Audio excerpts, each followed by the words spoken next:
কারণ আপনাদের তো কারো হাত নাই, কারো পা নাই, কেউ চোখে কম দেখছেন অথবা একেবারেই দেখছেন না, আপনারা তখন কি করবেন? এই যে ইনশাআল্লাহ আজকে যারা বলেছেন তারা সকলে বলেছেন এক হাত আল্লাহর জন্য, দেশের মানুষের জন্য দিয়েছে, আল্লাহ সুযোগ নিয়ে দ্বিতীয় হাতটিও দিয়ে দেবে। এক পা চলে গিয়েছে, অসুবিধা নাই, প্রয়োজনে আরেক পা দিয়ে দেব, তবুও কোনো ফেসিবাদকে আমরা বরদাস্ত করব না।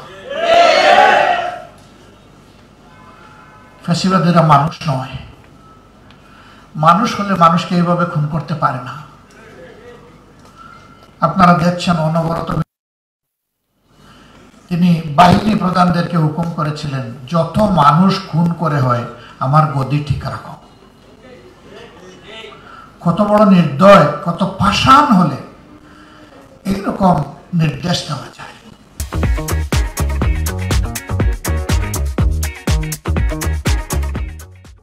ওমাকারু মাকার আল্লাহ আল্লাহু খায়রুল মাকিরিন। জাতির বিরুদ্ধে যারা ষড়যন্ত্র, আল্লাহ পক্ষ থেকে আল্লাহ হুঁশিয়ারি দিয়ে বলছেন, মনে রাখিও আল্লাহর চাইতে বড় কৌশলী কেউ নাই। আল্লাহর কৌশল যখন প্রয়োগ করা হবে,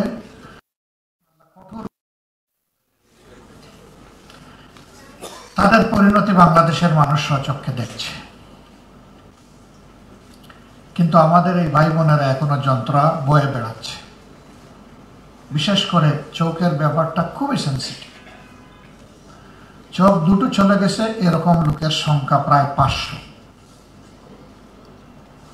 একটি চোখ দারুণ ক্ষতিগ্রস্ত লোকের সংখ্যা আমাদের হিসাব অনুযায়ী 750।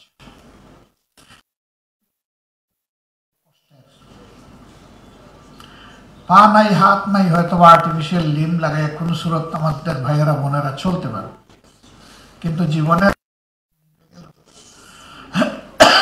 আল্লাহর সৃষ্টি আর দেখবে না। জন্য কোনো চিকিৎসার সরকার কিংবা আমরা কেউ নিতেও পারলাম না। চাইলেই সবকিছু হয় না, আবার চাইতে হয়, না চাইলে হয় না, দুটাই লাগে। আমরা সরকারকে তখন বলেছিলাম, যারা শহীদ হয়েছেন তাদের আপনজন তো একটা শান্তি পেয়ে যাবে এক সময়, যারা আহত হয়েছে তাদের দিকে নজর দেন, অগ্রাধিকারের। সরকার তখন বলেছিল যে আমরা তাদের সমস্ত চিকিৎসা নিশ্চিত করব, দেশে হোক বিদেশে। জানার মতো দেশে কিছু চিকিৎসা দিলে ওটা দেশের ব্যাপারে এখনো বড় কিছু সরকার করতে পারে। আমরা একটা সংগঠন, আমরা মূল দিন থেকেই আমাদের অগ্রাধিকার দুটো ছিল, প্রথমে শহীদ পরিবার, এরপরে আহত ভাই বোন। আমরা শুধু ঢাকা না, সারা বাংলাদেশে বলে দিয়েছিলাম যে আমাদের যা সামর্থ্য আছে তাই নিয়ে আমাদের আহত ভাই বোনদের পাশে দাঁড়ান, আর শহীদদের ব্যাপারটা কেন্দ্র থেকে আমরা দেখব। আলহামদুলিল্লাহ আমাদের সবগুলা শাখা তাদের সামর্থ্য অনুযায়ী দিয়েছে। তারা যে বিশাল কোনো উপকার আপনাদের করতে পেরেছে তা না, বরঞ্চ আমরা আপনাদের পাশে গিয়ে কৃতজ্ঞ হয়েছি, ধন্য হয়েছি, যেতে পেরেছি, দোয়া চাইতে পেরেছি। এটা আমাদের সৌভাগ্য। আলহামদুলিল্লাহ আপনারা সুযোগ করে দিয়েছেন। একজন শহীদের বাড়িতে আমরা যাওয়ার জন্য অপেক্ষা করতে হয়েছে আমাদের প্রায় 14 দিন। তারা কাউকে এলাও করছে, এরপরে তারা এলাও করলো, আমরা গেলাম। যাওয়ার পরে তারা বলল যে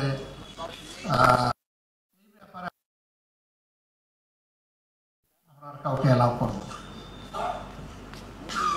কেন আমাদেরকে এলাও করলেন?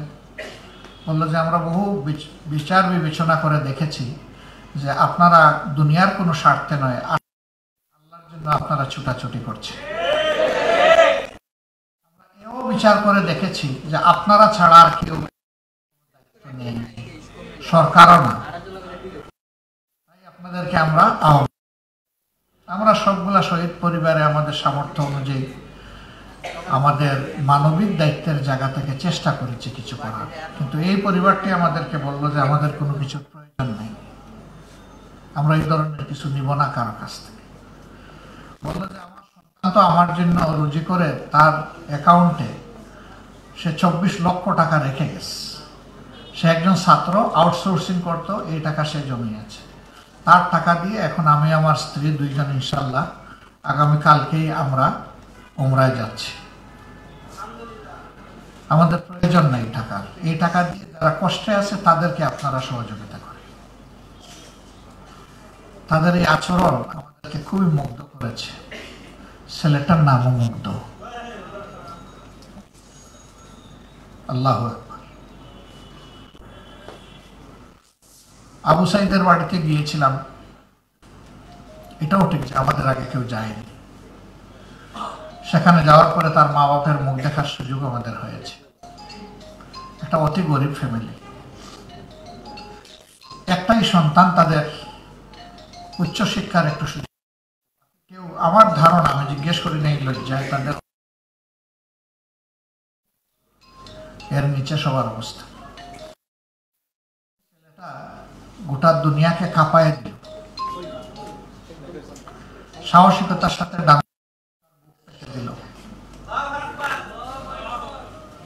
সে আশা করেছিল যে তার দেশের পুলিশ অন্তত তার বুকে গুলি মারবে না, কিন্তু একটা, দুইটা, তিনটা মারল, মেরে শেষ করে দিল ছেলেটাকে।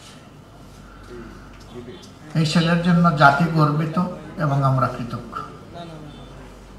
আল্লাহ তাআলা এই ধরনের ছেলে, এই ধরনের মেয়ে বেশি বেশি করে আমাদের মাদের গর্বে জন্মদান করুন। এই বীরই আমাদের দরকার বেশি বেশি করে। এই পরিবার এখন জাতীয় সম্পদ, সবগুলো জাতীয় সম্পদ। দলের কতজন শহীদ, কিচ্ছু বলবো না, আমরা শুধু বলবো যে ভাগ করবেন না। আমাদের শহীদ আমাদের জাতীয় সম্পদ, তারা আমাদের জাতীয় বীর, এবং এইরকম যারা লড়াই করে আহত হয়েছেন তারাও আমাদের জাতীয় বীর। তাদেরকেও কেউ করবেন না।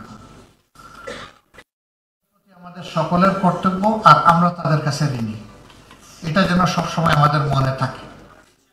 24-এর এই বিপ্লবের প্রত্যাশা সমাজ থেকে বৈষম্য দূর করা, পথে হাঁটলে হবে না।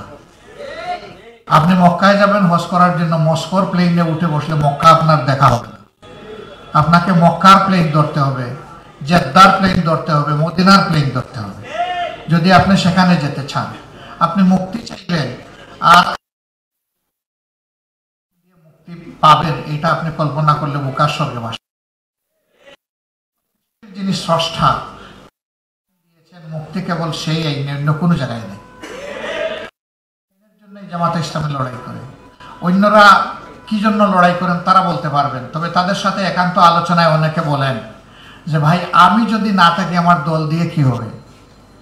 আগে দেখবো আমি কোথায় আছি, আমার পথ ঠিক আছে কিনা, আমি অমুক হইতে পারলাম কিনা, তমুক হইতে পারলাম কিনা। যদি আমি পারি আমার রাজনীতি ঠিক, যদি আমি না পারি আমি।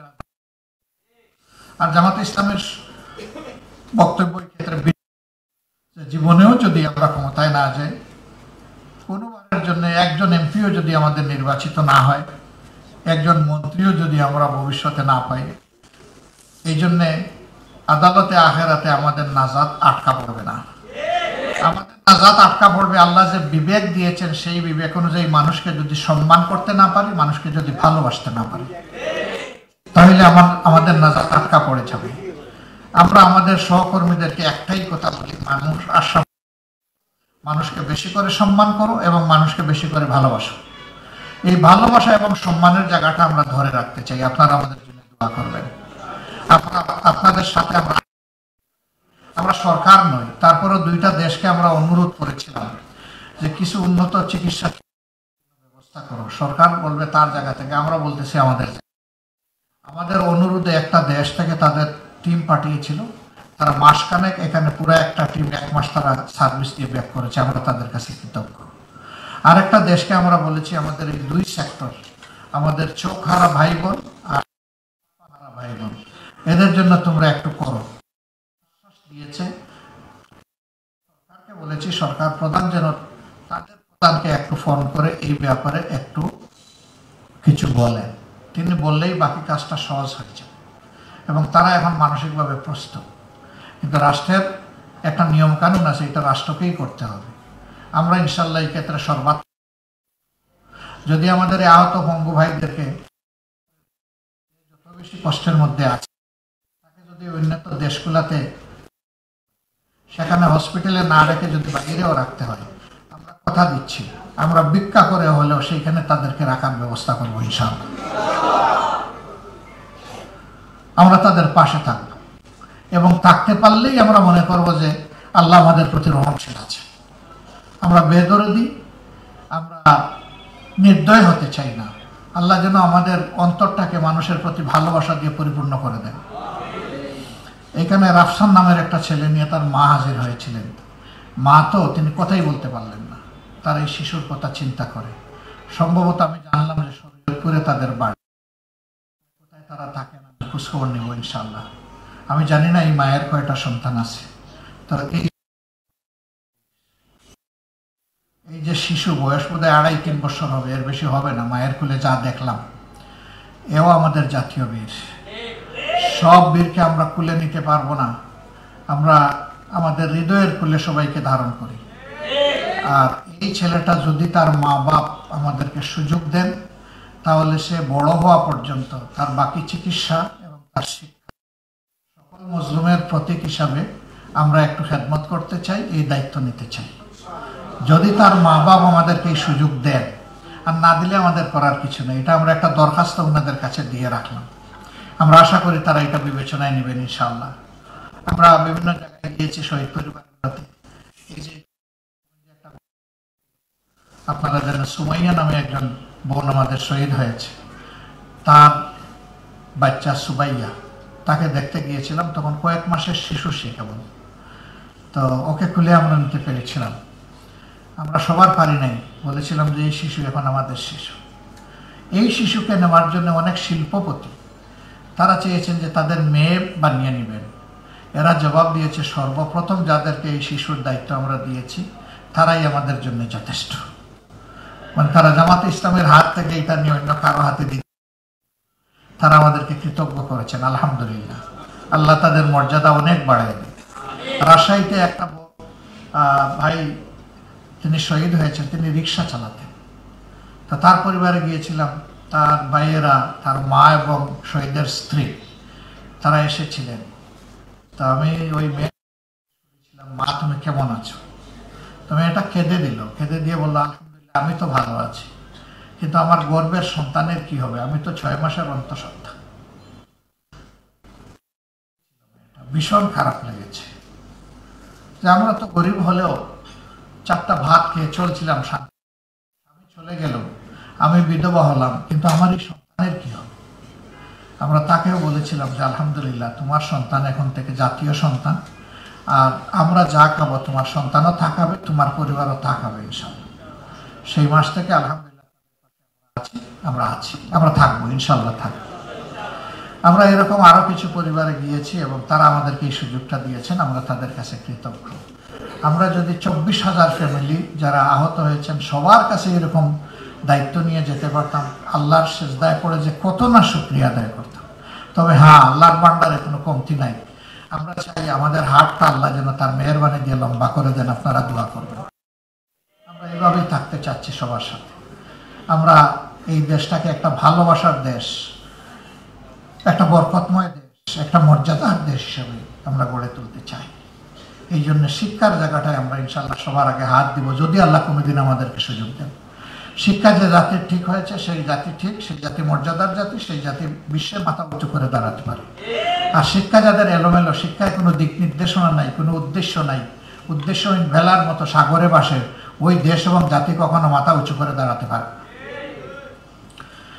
আমাদের দেশে সকল মানুষের আর্থিক অবস্থা সমান নয়। সরকারের দায়িত্ব হবে যাদের আর্থিক সঙ্গতি নেই তাদের পূর্ণ দায়িত্ব নিয়ে সন্তানদেরকে সুশিক্ষা নিশ্চিত করে। আমাদের দেশে এটা করা হয় না, হয় না বলে অসংখ্য মেধা ঝরে যায়, বিপদগামী হয়ে সন্ত্রাসীতে পরিণত হয় অনেকে। এটা সমাজের জন্য ভালো কোনো লক্ষণ না। এর জন্য সমাজ দায়ী, সরকার দেয়। সবাই গিয়ে নিজের গদিতে কিভাবে আসবে আর থাকবে এই নিয়ে ব্যস্ত থাকে। মানুষের পাটা কিভাবে ধোয়াবে, মানুষের কষ্ট কিভাবে দূর করবে সেই চিন্তা করতে চায় না। যতদিন পর্যন্ত বাংলাদেশের দেশের দায়িত্বে না যাবে এই জাতির ভাগ্যের কোনো পরিবর্তন হবে না। যারা যাবে তাদের কপালের পরিবর্তন হবে, কিন্তু জাতির কপালে দুর্ভোগ আসবে। আমরা সেই রকম একটা আগামী চাই, নতুন বাংলাদেশ চাই। এই বাংলাদেশের সাথে আপনার আল্লাহ তাআলা আপনাদেরকে তাইয়্যিব হায়াত দান করুন, সিহাতে কামিলা এনায়েত করুন। শহীদদেরকে আল্লাহ তাআলা আল্লাহর একান্ত মর্যাদার বান্দি হিসাবে কবুল করুন। আহত ভাইদের অন্তরে আল্লাহ তাআলা তার প্রশান্তির হাত বুলিয়ে দিন এবং সুস্থতার পূর্ণ নিয়ামত এনায়েত করুন। আপনারা আমাদের জন্য দোয়া করবেন। প্রিয় দেশের প্রতি আল্লাহ যেন রহমত এবং শান্তির ফয়সালা নাজিল করেন। বেশি বেশি করে দোয়া করবেন, কারণ আপনারা মজলুম। আমার বিশ্বাস আপনাদের চোখের পানি আল্লাহ কবুল করবেন।